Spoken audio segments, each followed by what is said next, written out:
राष्ट्रवादी काँग्रेस शरदचंद्र पवार पक्षाचे नेते जयंत पाटील यांनी प्रदेशाध्यक्ष पदाच्या जबाबदारीतून मुक्त करण्याची विनंती केली आहे। स्थानिक स्वराज्य संस्थांच्या निवडणुका असल्यानं शरद पवारांनी ती लगेच मान्य केलेली नाहीये। असं असलं तरी प्रदेशाध्यक्ष बदलणार असल्याचे संकेत राष्ट्रवादी काँग्रेसचे युवा नेते आमदार रोहित पवार यांनी आज संकेत दिलेत। नागपुरात रोहित पवार यांनी मीडियाशी बोलताना याबाबत संकेत दिले। ते म्हणाले, अनुभवी आणि रस्त्यावर उतरणाऱ्या युवा नेत्यांच्या हाती नेतृत्व सोपवायला हवंय।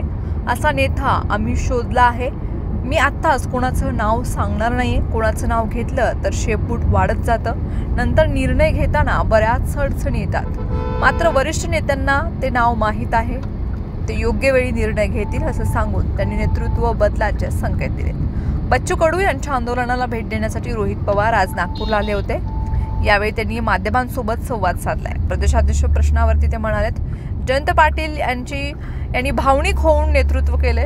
त्यांनी अद्याप राजीनामा दिलेला नाही। याचा निर्णय त्यांनाच घ्यायचा आहे। जयंत पाटील देशाच्या राजकारणात गेल्यास प्रदेशाध्यक्ष म्हणून एखाद्या सामान्य कुटुंबातील व्यक्तीला संधी दिली जावी, ज्यानं पक्षासाठी 10 ते 15 वर्षांपासून प्रामाणिकपणे काम केले।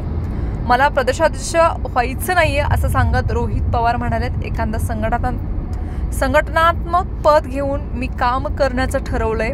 मोठे नेते सुद्धा अशा पद्धतीने निर्णय घेऊन काम करतात। अशा पद्धतीनं खालीपर्यंत काम केल्यास सत्ता परिवर्तन झाल्याशिवाय राहणार नाही। शरद पवार यांच्यासोबत अनेक नेत्यांनी संघर्ष केलाय। ते सर्व अनुभवाने मोठे आहे। सध्याच्या परिस्थितीमध्ये धोरणात्मक निर्णय घेणारा आणि धावपळ करणारा असं वेगवेगळं नेतृत्व असणं आवश्यक आहे। वरिष्ठांनी देश पातळीवर काम करावं, मार्गदर्शन करावं। युवा नेत्यांनी रस्त्यावरती उतरून काम करण्याची गरज आहे। दोन्ही राष्ट्रवादी काँग्रेसने एकत्र यावं असं काही पदाधिकाऱ्यांना वाटतंय। जे विरोधात गेले त्या सर्वांना विश्वासात घेण्याचं काम सुरू आहे।